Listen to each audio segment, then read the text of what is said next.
ظبطها وهي بتغش عن طريق الموبايل، وللاسف الشديد طبعا بعد اللي حصل دوت رمت نفسها من الدور الرابع، وقعت على 2 بنتين زميلتها وهم بيذاكروا. طبعا تم طبعا ابلاغ الشرطه عشان خاطر تتحقق في الواقع.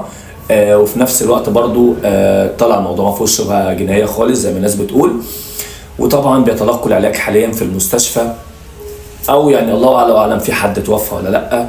بس الصوره اللي وصلتني للبنت اللي عملت كده هي ديت، معرفش هي حقيقيه برضو ولا مش حقيقيه.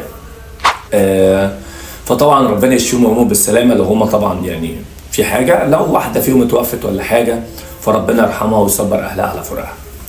بس انا جاي اقول بس كلمتين كده لاخواتي والكل، يعني الناس اللي بتفكر في حاجه زي دي.